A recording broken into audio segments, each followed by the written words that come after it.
So sugar, diabetes. Sugar వ్యాధి ఇంట్లో ఇద్దరుంటే ఒకళ్ళకి ఖచ్చితంగా ఉంటూ ఉంది.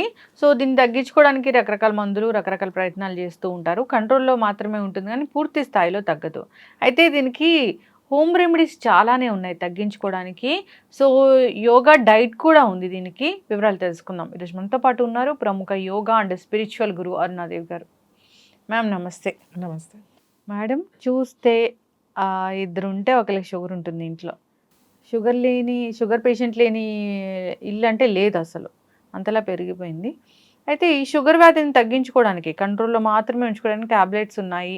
సో ఏదైనా డైట్‌లు పాటించినా కంట్రోల్‌లో ఉంటది కానీ పూర్తి స్థాయిలో తగ్గిపోయింది, రివర్స్ అయిందనేది ఎక్కడ లేదు. ఎక్కడో అరాకొర, అది కూడా ప్రీ డయాబెటిక్ కండిషన్. ఏం చెప్తారు? షుగర్‌ని ఎట్లా తగ్గించుకోవచ్చు? ఏ ఆహారాలు తీసుకుంటే దీన్ని పూర్తి స్థాయిలో రివర్స్ చేసుకోవచ్చు? చాలా మందికి తెలిసిన విషయం ఏంటంటే, షుగర్ మనకి ఉంటే బ్లడ్ షుగర్ చూసుకుంటాం, యూరిన్ చెక్ చేస్తారు. 3 మంత్స్ ఓవరాల్‌గా హెచ్‌బీఏవన్సీ చూస్తారు. ఉంటే షుగర్ ఉంది అనేది మెడిసిన్ వేస్తాం. ఇన్సులిన్ తీసుకుంటారు. కానీ ఎక్సెస్ షుగర్ పెద్దవాళ్ళలో ఎక్సెస్ షుగర్ బ్రెయిన్‌లో ఉందనుకోండి, ఏమవుతుందంటే మనకి అల్జైమర్స్ వస్తాయి, డైమెన్షియా అని అంటాం. అదే ఎక్సెస్ షుగర్ కళ్ళల్లో ఉందనుకోండి, దానికి ఐ ప్రాబ్లమ్స్ వస్తాయి, మయోఫియా ఇలాంటివన్నీ వస్తాయి. తర్వాత గ్లూకోమా అంటాం కదా, అది. ఎక్సెస్ షుగర్ మన బ్లడ్లోనే ఉందనుకోండి, అంటే మన సిస్టంలోనే ఎక్సెస్ షుగర్ ఉందనుకోండి, వచ్చేది ఏంటి అంటే క్యాన్సర్ వస్తుంది.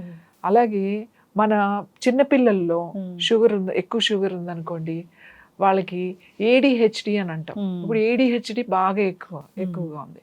ఎక్సెస్ షుగర్ ఎక్కువ ఉందనుకోండి, టీత్లో క్యావిటీస్ వస్తాయి. సో షుగర్ మనకు అనేది ఓన్లీ డయాబెటీస్ గురించి అందరూ మాట్లాడుతున్నారు. షుగర్ ఉంది, ఇన్సులిన్ తీసుకుంటున్నారు, లేకపోతే రకరకాల ఆయుర్వేద మెడిసిన్స్, ఎక్సర్సైజ్, యోగా, ఇవి అన్నీ చేసి షుగర్ని ఇవాళ కంట్రోల్ చేసే పరిస్థితి వచ్చేసింది. ఆల్మోస్ట్ చాలామంది ఇవాళ ట్యాబ్లెట్స్ కానీ ఇన్సులిన్ కానీ తగ్గించుకుని లైఫ్ స్టైల్ మార్చుకుని బాగానే ఉంటున్నారు. కానీ ఇంకా షుగర్ ఓన్లీ అదొకటే చెక్ చేసుకుంటున్నారు. కానీ ఇవాళ ఇంకోటి పక్కన క్యాన్సర్ ఉంది. ఈ సిస్టంలో షుగర్ ఎక్కువైపోతే క్యాన్సర్ వస్తుంది. మన సిస్టంలో మన బ్రెయిన్లో బాగా ఎక్కువైపోయి ఏంటంటే నిద్ర ఉండదు, ఇన్సోమేనియా వస్తుంది. షుగర్ ఎంత డేంజర్ అంటే పాయిజన్ రోజు మనం తీసుకుంటున్నాం, ఆ వైట్ పాలిష్డ్ షుగర్. అసలు షుగర్ లేకుండా, షుగర్ అంటే మళ్ళీ షుగర్ అంటే ఈ పంచదారే కాదు, బెల్లము, తేనె. ఇప్పుడు తేనె వేస్తే అయితే తేనె వేసుకోమంటారా అని అడుగుతారు. తేనె ఆల్సో స్వీట్, తీగానే ఉంది కదా అది. ఇప్పుడు అసలు మంచి తేనె ఎక్కడుంది? బీజ్ నుంచి పట్టిన పట్లే తీసుకుంటున్నారు, కరెక్టే. ఆ తేనెటీగల పట్లు కూడా ఎక్కడి నుంచి తెచ్చి పెడుతున్నాయి? ఈ మందులేసిన చేలు, మందులేసిన పంటలు అక్కడి నుంచే కదండి తెచ్చి ఆ తేనెటీగలు పెట్టేయి. అందులో కూడా ఏముంది? షుగరే ఉంది. తేనె కలుపుకుండా అన్నిటిలో తేనె రోజు. కొంతమంది అయితే ఎట్లా అడ్వైజ్ చేస్తున్నారంటే పర్ డే 250 గ్రామ్స్ తేనె ఇచ్చేస్తున్నారు. తేనె నిమ్మరసం అంటే పర్ డే నువ్వు 250 గ్రామ్స్ తేనె తినొచ్చు. అది ఎంత చెడు చేస్తుందంటే సిస్టంలో మీకు డయాబెటీస్, మీరు వెయిట్ తగ్గుతారేమో, బరువు తగ్గడానికి రకరకాల డైట్లో ఈ తేనె ఎక్కువ వాడతారు కొంతమంది. మీరు బరువు తగ్గుతారేమో, కరెక్టే, ఉప్పు మానేసేసి తేనె, ఇవన్నీ ఫుడ్ మానేసి తేనె తీసుకోవడం వల్ల. కానీ బాడీలో షుగర్ పెరిగిపోతుంది. బాడీలో షుగర్ పెరిగిపోతే క్యాన్సర్కి వెళ్ళిపోతుంది అది. అలాగే షుగర్ ఎక్కడుంది అనేది చూసుకోవాలి. మనకు ప్రాబ్లమ్స్ వచ్చినప్పుడు యూ స్టాప్ షుగర్. నేను అదే చెప్తా, క్యాన్సర్ వచ్చిన వాళ్ళు ముందు షుగర్ ఆపేసేయండి. షుగర్ అంటే ఏంటి? పంచదార, బెల్లము, తేనె. తాటి బెల్లంలో కూడా షుగర్ ఉంటుంది, తక్కువ మోతాదులో వాడతాం. ఇప్పుడు బెల్లమే ఉంది, బెల్లం మంచిది అనడానికి ఎలా చెప్తాం? బెల్లం వండేటప్పుడు వాళ్ళు ఏమేం కలుపుతున్నారు? అది తెల్లగా ఉండడానికి, గట్టిగా ఉండడానికి. ఇప్పుడు వాళ్ళు అమ్మాలి అని అంటే అది ఆ క్వాలిటీ లేకపోతే ఎవడు కొనుక్కోరు. అసలు మంచి బెల్లం, ఏమీ కలపని బెల్లం ఎలా అయిపోతుందంటే ఈ వర్షాకాలం ముద్దలాగా ఇలా పాకల్లాగా అయిపోతుంది. వేసవి కాలంలోనే అది మనం ఎండలో పెట్టుకుంటే కొంచెం పొడి పొడిగా ఉంటుంది అనమాట. అది ఏమీ కలపని బెల్లం, అది న్యాచురల్గా వచ్చింది. అది కూడా స్వీటే కదా. సరే, ఈ స్వీట్ మానేస్తే ఒక్కసారి షుగర్ అంటే తీపి లేని జీవితం ఒకసారి ఊహించుకోండి. మన లైఫ్లో అసలు తీపి అనేది తీసేసాం అనుకోండి, చాలా ప్రాబ్లమ్స్ తగ్గిపోతాయి. దానికి ఏం మందులు అవసరం లేదు. ఓన్లీ డయాబెటీసే కాదు, క్యాన్సర్ కూడా తగ్గుతుంది, గ్లూకోమా కూడా తగ్గుతుంది, అందరూ నిద్రపోతారు, అల్జీమర్స్ ఇలాంటివి ఉండవు, ఏడిహెచ్డి ఉండదు పిల్లలకి, పళ్ళల్లో క్యావిటీస్ ఉండవు, డెంటల్ ప్రాబ్లమ్స్ ఏమీ ఉండవు. ఇంకా చాలా ఉన్నాయి, లిస్ట్ చెప్తే చాలా ఉన్నాయి. అసలు మన లివర్కి తీపి అనేది ఇష్టం లేదు, దానికి అస్సలు ఇష్టం లేదు. తీపి ఎవరికి ఇష్టం అంటే మన నాలుకకి ఇష్టం. అదేమో తినమని తీపే తింటాం. ఏదైనా చెప్పి అబ్బా చేదుగా ఉంటుంది తినము అంటారు. కానీ ఆ తీపి లేనిది, చేదని కాదు, తీపి లేనివే మనకి లివర్కి చాలా చాలా మంచిది. సో అందుకని నేను ఏమంటా అంటే స్వీట్ ఆపండి. అసలు ఎంత స్వీట్ తింటున్నామో ఇవాళ మీరు ఒక్కసారి చూడండి. ఏ రోడ్లోకి వెళ్ళినా ఖచ్చితంగా ఒక స్వీట్ షాప్ ఉంటుంది.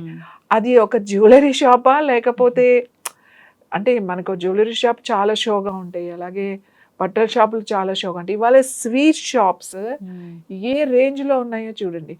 ఇంకా ఇక్కడ కాదు, మీరు టౌన్స్లోకి వెళ్తే అసలు ఒక సూపర్ మార్కెట్స్ లాగా ఉంటాయి స్వీట్స్.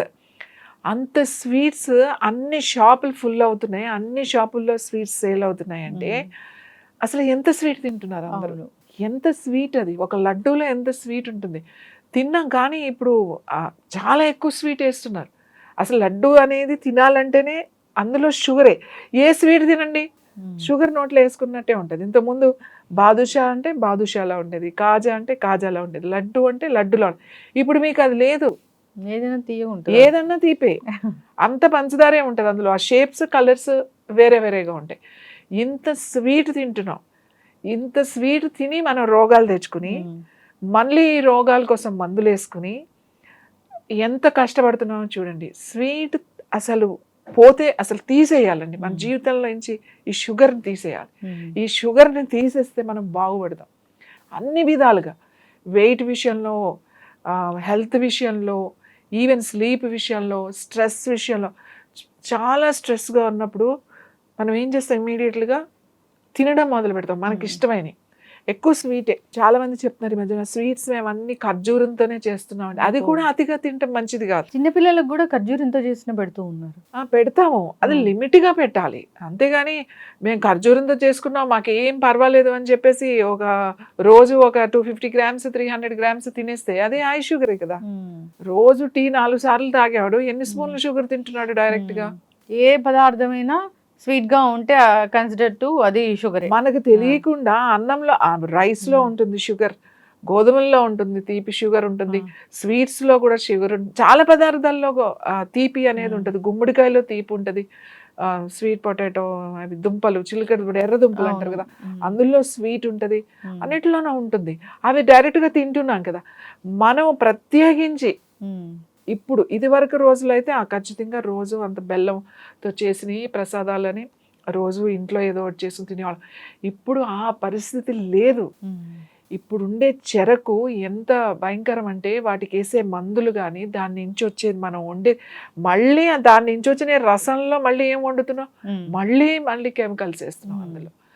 ఎందుకంటే క్వాలిటీ చూడడానికి, కలర్, మళ్ళీ దాన్ని బాగా పాలిష్ చేసేస్తున్నాం, కెమికల్ పాలిషెస్. ఇట్లాంటి షుగర్ మనం తింటున్నాం. ఏ షుగర్ అయినా షుగర్ వద్దు, ఇంత షుగర్ తింటున్నాం. నేనేం చెప్తున్నానంటే ఈ షుగర్ని సాధ్యమే, ఇది వదలడం మాత్రం. ఎక్కువ షుగరు కొకేన్ కన్నా పవర్ఫుల్ తెలుసా, 10 times కొకేన్ కన్నా మత్తిస్తుంది షుగర్ మీకు. మనకి ఎందుకు ఏదైనా స్వీట్ తినగానే ఎంత హాయిగా ఉంటుందో, ఎంత ప్రశాంతంగా ఉంటుందో, ఇమీడియట్గా రిలీఫ్ వచ్చేస్తుంది మనకి. చాలా చిరాకుగా ఉంది అనుకోండి ఏదైనా ఇంత స్వీట్ తిన్నాను. మీకు ఇంకా చెప్తున్నా, ఎవరైనా చనిపోయినప్పుడు మనకి ఇక్కడ తక్కువ కానీ ఇక్కడ మనకు కూడా ఉంది. నార్త్ అటువైపు చాక్లెట్స్ ఇస్తారు, పంచి పెడతారు, స్వీట్ పంచి పెడతారు. ఇప్పుడు మనకు కూడా మీరు చూడండి, ఎవరైనా చనిపోయినప్పుడు ఆ కార్యక్రమం అంటే దహన సంస్కారాలు ఉంటాయి కదా, అవి అయిపోయిన తర్వాత దగ్గర వాళ్ళు వచ్చి అక్కడ దీపం పెడతారు. వాళ్ళు అది అయిపోయిన తర్వాత స్నానం చేసి వచ్చి ఆ దీపాన్ని చూసి ఆ ఫోటో దగ్గర పెడతారు, నమస్కారం చేసుకుని, అయితే దీపానికి నమస్కారం చేసుకుని అక్కడ ఇంత బెల్లం ముక్కో పటిక బెల్లమో పెడతారన్నమాట. అది నోట్లో వేసుకుని వెళ్తారు. ఎందుకు అలా నోట్లో వేసుకుంటారు అని అంటే, ఆ బాధలో మనం ఆ షాక్లో ఉంటాం కాబట్టి కొంచెం నోట్లో వేసుకోగానే కాస్త అది దొరుకుతుంది అనమాట, ఆ దుఃఖం అనేది తగ్గుతుంది. అంత ప్రభావం చూపిస్తుంది స్వీట్. కొకేన్ మానేయండి, ఇది మానేయండి, డ్రగ్స్ ఇవన్నీ చెప్తున్నాం కదా. ఇప్పుడు అసలు మానేయాల్సింది ఏంటి అంటే స్వీట్, షుగర్ మానేసేయాలి. తీపి తినటం ఎంత తగ్గిస్తే మన షుగర్ మన స్కిన్లో ఉందనుకోండి, ఏజ్ ప్రాసెస్, మీరు షుగర్ మానేస్తే మీ స్కిన్ చాలా యంగ్గా అయిపోతుంది. స్వీట్స్ ఎక్కువ తిన్నాం అనుకోండి, స్కిన్ మీకు తెలిసిపోతుంది, ఓల్డ్ ఏజ్ స్కిన్ వచ్చేస్తుంది మీకు. 40లో ఉండగానే 60 స్కిన్ లాగా కనబడుతుంది, 50 స్కిన్ లాగా, 10 years ముందుకు వెళ్ళిపోతూ ఉంటారు. మీరు షుగర్స్ అనేది బాగా తగ్గించేసారనుకోండి, మీ స్కిన్ చాలా బాగుంటుంది. తొందరగా ఏజ్ ప్రాసెస్ అనేది ఇట్స్ వెరీ స్లో. అందుకే మన అన్నిటిలోనూ ఈ షుగర్ ఉండాలి. ఇది ఎంత మత్తు పదార్థం అంటే ఈ షుగర్, ఇది మానాలంటే ఎవరి వల్ల కాదు, అంత కష్టం. కాబట్టి మనం ముందు ఓన్లీ డయాబెటీస్ చూస్తున్నాం, అది షుగర్ ఉంది అని చెప్పేసి ఇన్సులిన్ వాడుతున్నారు. కానీ ఇవాళ క్యాన్సర్ ఉందండి. క్యాన్సర్ అది విపరీతంగా, ఇప్పుడు ఇంటికి ఒకటి అంటున్నారు కదా, ఇప్పుడు ఇంటికి ఒక క్యాన్సర్ అనేది అయిపోయింది. ఇప్పుడు WHO కూడా ఇది లైఫ్ స్టైల్ డిజార్డర్ అని చెప్పేసింది. కాబట్టి మన లైఫ్ స్టైల్ మార్చుకోవాలి. క్యాన్సర్ కంట్రోల్ చేయాలన్నా, డయాబెటీస్ కంట్రోల్ చేయాలన్నా, ఏ ప్రాబ్లం కంట్రోల్ చేయాలన్నా, ఇవాళ అందరు లైఫ్ స్టైల్ డిస్టర్బ్గానే ఉన్నాయి. మనం ప్రకృతితో పాటు మనం ఉండట్లేదు, మనం చేసే పనులతో అందులో వెళ్ళిపోతూ ఉన్నాం, మనకు తెలియకుండానే ఆ ప్రవాహంలో కొట్టుకుపోతూ ఉన్నామన్నమాట. ఒక్కసారి మీరు కూర్చుని ఆలోచించుకోవాలి. మనం పని మానలేము, మనం తీసుకునే ఆహారంలో కనుక స్ట్రిక్ట్గా కనుక కొన్ని మార్పులు చేస్తే కూడా మనం ఈ రోజుకి ఇప్పటికి ఇంత స్ట్రెస్ఫుల్ లైఫ్లో కూడా హెల్తీగా ఉండొచ్చు. కాబట్టి ఈ స్వీట్ అనేది స్టాప్ చేయాలి. మనం చూడండి ఫంక్షన్స్లో ఎంత స్వీట్ తిడతాం, ఏ ఫంక్షన్ అవ్వండి స్వీట్తో బాగానే ఉంటుంది, అది లిమిట్ లేదు. ఆ డిజర్ట్స్కి, ఆ స్వీట్స్కి ఒక లడ్డు ఏదో ఒక చిన్నది పెట్టారంటే కాదు, ఒక లైన్ స్వీట్సే ఉంటాయి. సో అందరూ అక్కడే కనబడుతూ ఉంటారు. ఎవరు స్వీట్స్ తక్కువ ఉన్న వాళ్ళు 100కి ఒక 4-5 ఉంటారు స్వీట్ తినని వాళ్ళు, మిగతా వాళ్ళంతా స్వీట్ తినేవాళ్ళే. సౌత్ ఇండియన్స్ ఇంకా బాగా తింటాం. మనకి స్వీట్ లేనిదే ఏది నడవదు, ఒక పండగ ఒక రోజు కూడా నడవదు. కాబట్టి మనం ముందు చేయాల్సిన పని స్వీట్ ఆపడం. ఈ తీపి అనేది తినడం కనుక, అది ఏ రూపంలో అయినా సరే, ఈ తీపి అనేది మనం తినడం మానేస్తే ఖచ్చితంగా షుగరే కాదు, చాలా రకాల నిద్ర పట్టని వాళ్ళు, ఇన్సోమినియా ఉన్నవాళ్ళు, గ్లూకోమా ఉన్నవాళ్ళు, ఏజ్డ్ ప్రాసెస్, నా స్కిన్ రింకిల్స్ వచ్చేసి నాకు ఎక్కువ ఏజ్ వచ్చేస్తుందా అన్నవాళ్ళు, తర్వాత ఎవరికైతే ఈ పళ్ళ డెంటల్ ప్రాబ్లమ్స్ ఉన్నాయో వాళ్ళు, వీళ్ళందరూ కూడా అందరూ తీపి మానేసి చూడండి, మీ జీవితంలో ఒక పెద్ద మార్పుని తీసుకొచ్చినట్టే. కాబట్టి ఓన్లీ డయాబెటీస్ వాళ్ళే కాదు, షుగర్ అనేది ఎవరు కూడా, చంటి పిల్లలకు ముందు చిన్నపిల్లలు మనకు ఎలాగో అలవాటు చేసేసరికి మనం ఇందులో పడిపోయాం. ఇప్పుడున్న పిల్లలకి తినిపించాల్సిన అవసరం లేదు. వాళ్ళకి ఎందుకు ఓవర్గా స్వీట్ పెట్టడం, ప్రసాదం అని, పాయసం అని, లేకపోతే ఇదని ఎక్కువ మనం తినిపించేస్తూ ఉంటాం పిల్లలకి. సో నేనేం చెప్తున్నాను, పిల్లలకి అలవాటు చేయకండి. ఆ షుగర్తో చేసిన స్వీట్స్, బెల్లంతో చేసినవి, తేనెతో చేసినవి, ఖర్జూరాలతో చేసినవి ఎక్కువ తినిపించకండి. చాలా రేర్గా ఏదైనా కొంచెం ఎప్పుడైనా తినిపించండి, కానీ ఎక్కువ తినిపించొద్దు, పిల్లలకి తినిపించొద్దు. ఇప్పుడు అసలే పిల్లలు చాలా హైపర్లో ఉన్నారు. ఇంకా స్వీట్స్ తింటే మొదలెట్టారంటే వీళ్ళని తట్టుకోవడం కూడా కష్టం, చాలా హైపర్ అయిపోతారు అన్నమాట వాళ్ళు. పెద్దవాళ్ళు కూడా అంతే. మనం స్వీట్స్ తినే నిద్ర పట్టదు చూడండి, నిద్ర పట్టకపోతే వెళ్ళి స్వీట్ తింటారు కొంతమంది, ఏం చేయాలో అర్థం కాక. అదేదో రిలాక్స్డ్గా అనిపిస్తుంది, అసలు ఉన్న నిద్ర కూడా పాడైపోతుంది. కాబట్టి ఓన్లీ డయాబెటీస్ ఉన్న వాళ్ళే కాదండి, ప్రతి ఒక్కళ్ళు కూడా ఈ తీపి అనేది పూర్తిగా తగ్గించేసేయండి. మానేస్తే ఇంకా మంచిది. సడన్గా మనం మానలేం కాబట్టి మెల్లగా ఈ తీపిని తగ్గించేసేయండి. చక్కటి ఇన్ఫర్మేషన్ మ్యామ్. సో జనరల్గా డయాబెటీస్ తగ్గించుకోవాలి అట్లా కాదు, అసలు షుగర్ తినడం మానేయాలి. అది మానేస్తే ఏ అనారోగ్య సమస్య కూడా రాకుండా ఉంటుంది. మీరు చాలా చక్కగా చెప్పారు. టీస్ ఇష్యూస్ వస్తున్నాయంటే అక్కడ షుగర్ ఉన్నట్లు ఎక్సెస్, కళ్ళ ఇష్యూస్ వస్తున్నాయంటే అక్కడ షుగర్ ఉన్నట్లని చాలా చక్కగా చెప్పారు. ఈ వైట్ షుగర్ ఏదైతే ఉందో, ఈ తీయదనాన్ని కలిగించేది, ఖచ్చితంగా దీన్ని కట్ చేయాలి మన లైఫ్లో ఉంచని కోరుకున్నాము. మీరు చాలా చక్కగా చెప్పారండి. బ్లడ్లో ఇది ఎక్కువైతే క్యాన్సర్ వస్తుందని. సో నిజంగానే క్యాన్సర్ అనేది చూస్తూ ఉన్నాము. ఒక 5 ఫ్యామిలీస్ మనకు తెలిస్తే ఒక 2 ఫ్యామిలీస్లో ఉంటూ ఉంది ఈ క్యాన్సర్. సో జాగ్రత్తలు తీసుకోవాలని కోరుకున్నాం. చక్కటి ఇన్ఫర్మేషన్ మ్యామ్, ధన్యవాదాలు.